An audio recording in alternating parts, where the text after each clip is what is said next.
সুতরাং এটা প্রমাণ পাওয়া যায় যে তারাবির নামাজ 20-এর নিচে নাই।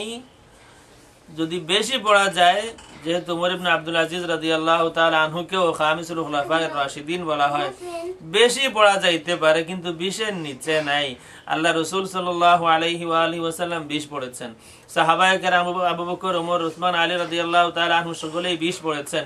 ওমর ফারুক রাদিয়াল্লাহু তাআলা আনহু এই সিদ্ধান্ত দেওয়ার পরে মক্কা শরীফ মদিনা শরীফে যে 20 শুরু হয়েছিল, এখনো প্রমাণ মক্কা শরীফ মদিনা শরীফে যদিও ইবনে আব্দুল ওয়াহাবের এই আন্দোলনের কারণে বহু সুন্নত এবং আল্লাহ রাসূল সাল্লাল্লাহু আলাইহি ওয়া আলিহি ওয়াসাল্লামের প্রিয় অনেক আমল বিদায় নিয়েছে, কিন্তু ওমর ফারুক রাদিয়াল্লাহু তাআলা আনহুর শুরু করা তারাবির নামাজ 20 তিনি শুরু করেন নাই। জামাতটা একই জামাতে হবে এটা তিনি শুরু করে দিয়েছিলেন, সেই শুরু হয়েছিল, এখনো আছে। সুতরাং তারাবির নামাজ বিনা দ্বিধায় 20 রাকাত। নাইর দলে আমরা নাই, আমরা আসের দলে। যারা নাই বলে এই নাই গ্রুপে আমরা নাই, আমরা আসে গ্রুপে থাকি। তারাবির নামাজ 20 রাকাত পড়ার চেষ্টা করি। যদি একান্ত পড়তে না পারি, এর অর্থ আমি এই বলবো না যে তারাবির নামাজ আসলে 20 না, কোনো রাকাত না, যা পারি পড়ি।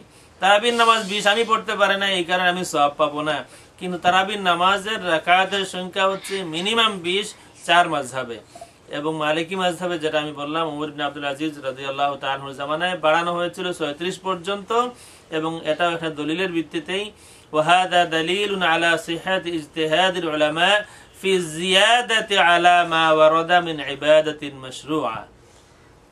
এটা হলো একটা দলিল যে আমলটা মাশরু', যেটা বৈধ আমল, এর মধ্যে বাড়ানো যায়, কমানো যায় না। কমানোর কথা আসে নাই, বাড়ানো যায়।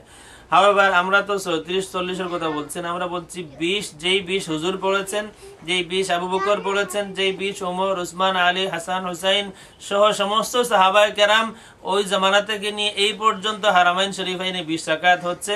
তারাবির নামাজের সংখ্যা হচ্ছে 20। যে যাই বলুক না কেন, আমরা তারাবির নামাজের সংখ্যা জানি 20।